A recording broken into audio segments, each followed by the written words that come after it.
Let's do it again.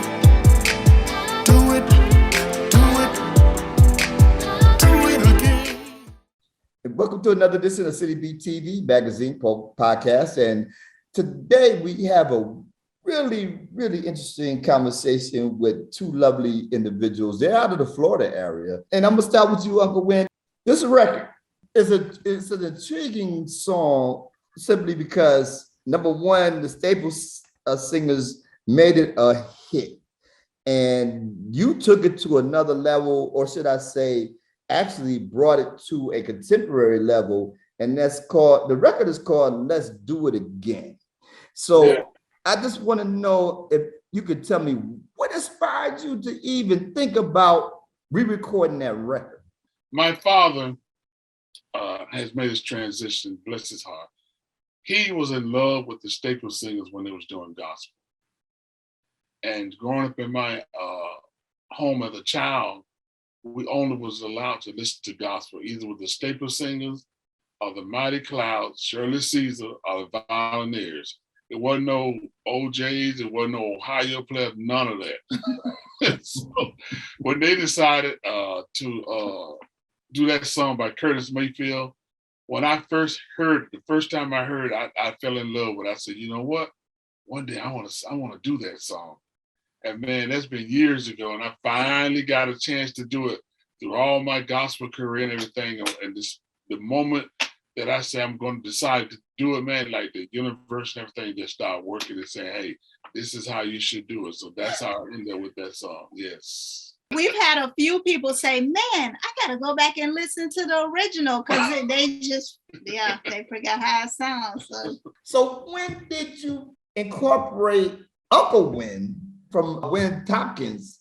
It's been around. I just wasn't really promoting Uncle Win because R&B music have been a part of my soul, but my gospel stuff was doing so well. So, you know, when you singing gospel, you know, people don't want to be like, so I was like, I just do stuff on the Uncle Win. I do stuff at Win Tompkins, but I knew one day that Uncle Win was going to take the lead. So it's now, you know, I think I've done all the gospel stuff I'm gonna do. Inspiration stuff, I got about 10 albums. So this time now and on out, I'm doing R&B. I got some reggae stuff. I got all kinds of stuff. So this is my starting point here. So I think the universe has given me a good start. Now, is this the first record that you recorded under Uncle Win?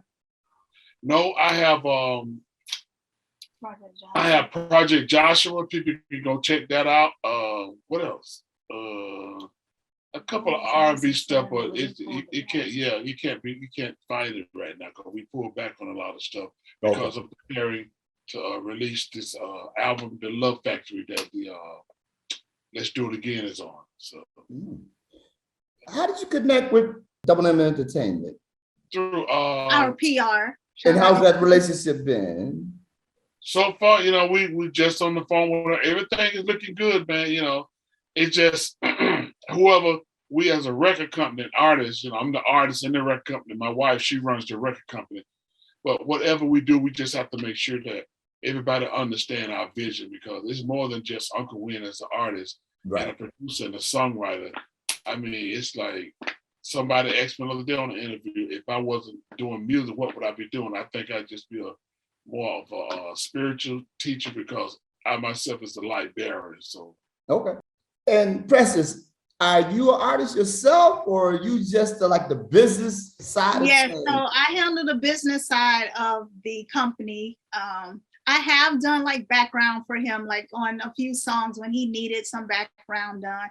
We're a team, so whatever is needed, we come together and we get it done. That's what we do. Mm-hmm. And that's a great segue because I was curious as to whether or not do you do all the ad libs and the background yourself, or really?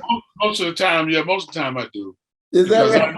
I know how I want it, and you know, since 2019 to now, I've done about 3 or 4 albums. Okay. And if I can do it, I go ahead and get it done. I don't have time to just sit waiting on this. People go, well, I have to be free in 2 weeks.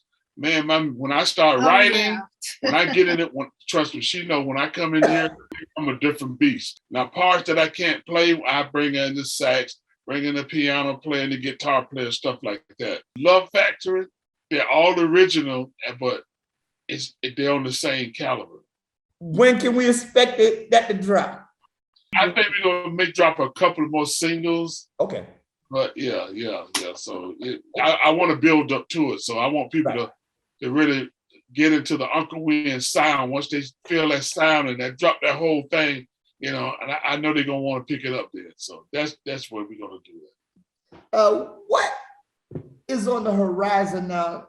Not only for you as an artist, but you have this new company that you created with your wife. And what is it that you're looking to evolve or produce and do? Because I did look at, you do have some other artists out there. I haven't had just listen to music, but you're doing a lot of good things in the music business. Yeah, I have about 3 or 4 new artists. One of the songs that I'm going to be releasing as a single and called Just Get Her Done, I'm featuring Jimmy Bohorn on it. Remember Jimmy Bohorn? Jimmy Bohorn? No, I don't. Let's do it. Let's dance across the floor, spank. Okay. Now I do. Him and I doing a song together. And then I have an artist called The Noise. He's sort of more reggae. And then I have another artist. He's more popish, African beatish. He's from Zimbabwe. His name is Marco. So Marco Venice. So we got some things going on, and so some variety for you. Things are going so well for you now, business-wise. You got the record label going, you got your own product going, you got other artists coming up behind you. When you've been in this business so long, what would you say to any artist, producer, anybody that's trying to come up in this business today? What are some of the intangibles or some of the pillars that you say you learn this first? The first thing is to be an effective artist and to have a career at it. Know who you are. Yeah. Because a lot of the young artists, they hear somebody doing something, they want to jump on that bandwagon and ride that. That's you can't nobody be you but you. Mm-hmm. You can't be nobody else because that space has been taken up. Right. You may go out and put out a song, may do a little something, may ride or something, but it ain't nothing like the original person that comes out and put that. It's like they keep going on and on and on, and you just like seem like a little fad. You hit it and come, oh yeah, because you jumped on the trend. Be original. Don't be afraid to do music that comes from your soul and your heart. And the universe will make room for that, but most people don't have the patience for it. It takes time to, how would I say, to build your craft, to get better, practice make perfect, get better and better and better, then present that to the world. And then learn the business. Yeah. I talk to young artists all the way, Uncle Win, I just want to make my music and throw it out there. I said, no, I don't work like that. You have to have a team. You have to have the finances. You have to have the know-how. You have to have the energy. You got to be focused. You can't just, I see a lot of young artists just want to hang out with the fellas and this, and they don't want to learn the business. It's like, no. You got to learn the business and have a team together and stay focused, man, because it's going to take time to get to where you want to get if you want to make this a career. Right. Not just be a one hit, one song, and then people, 2 years later, people are like, who? What? Who is that? I've been in it so long now to where I've been able to change and add this kind of flavor in and take this flavor out and do different things now. So you got to be open to stuff like that. But the main thing is know who you are, what you are, and why you are, and learn the business and learn that it takes a team and learn to listen to some of the cats that went before you, that opened the way, because a lot of young guys, that's Uncle Win, he got them old ways. You know what? I take those old ways and mix them with the new ways and keep on. So Right. I used to might say Uncle Win old school, but I got some artists that's new school that I'm working with. So I understand the business. So one day when Uncle Win decided not to do it again, I still have artists and different things happening. You know, I have books, I've written stuff for movies. I got all this stuff. It's just a matter of time, man, that the world really know who Uncle Win and what I'm all about. In 2004, you released Foot Stomping. Was that the origin of that kind of back and forth, or was that something you picked up on and No, evolved that came from being raised in a holiness church. Those songs were taught to me by my mom because her mother taught them to her. And I heard that, man, trust me, how would I do this? We stayed in church. When I was growing up, I mean, when I sing church, but those songs, man, you're hearing over and over, and you fall asleep in church when you're a little boy, and they still hearing them, and then you grow up, they're still singing them. So I just took them and put a different twist to it, but I didn't put no music. I didn't want to put no music. I just wanted to put hand claps and foot stomping, and the first single on there was 30 minutes long. Wow. And it went from song to song to song. And when I got ready to promote it, the promoter was like, man, don't put that record out. That record too long. Don't nobody want to hear no record, all that singing and foot stomping. But you know what, though? The universe, they put it out. Really? I released that song, I kid you not. I released it first in South Florida. Okay. On the station 99 Jam. I released it. And I kid you not, before I released it, they told me, say, here, put some over here, put some in this store, because they knew, they said something about this record. They said, we're not going to play it if people can't put their hands on it. So I took the next week after I went down to the station, and I was running around taking records here, there. They told me, say, just like it is, they said, don't mix it, just master it. I said, I don't want to put no song on that's mixed. They said, Win, don't touch it. Master it and put it out and go put it in these stores. And when I went back to the radio station to do the interview, the guy he said, I'm gonna play this record to the audience. He said, now, I want y'all to tell me who it is. And when he put that song on, nobody could guess who it was. Everybody was like, who is that? What is that? The phone lines lit up. I couldn't believe it. I'm just sitting there looking. It's like, I mean, lit up. The only way they found out who it was, my daughter called us, that's my dad. That's what gave it away. But I kid you not. When he played that record on that Sunday evening and that following week, at all the stores didn't have no more CDs. Really? They had me running back and forth to the manufacturer. We need more. And one store said, bring me 50 CDs. I asked the man, I said, sir, I just brought you 20 CDs. What happened? He said, man, the people done bought them. And when I took him to 50, he called me back a week later and said, I need more. Guess what happened? He said, somebody stole them. I'm saying to myself, what kind of record is this? So I've learned from that experience that the universe owns me, owns the radio station, owns the microphone, owns the audience, owns everything. If you follow it, it was set up for you. Yeah. Tell me, now, have you written, do you write, or do you feel like, or do you collab with your music? Because you've done so much in the gospel arena. Now you move into this arena and you got a new album on the mix. So I'm just curious as to that aspect of the creativity.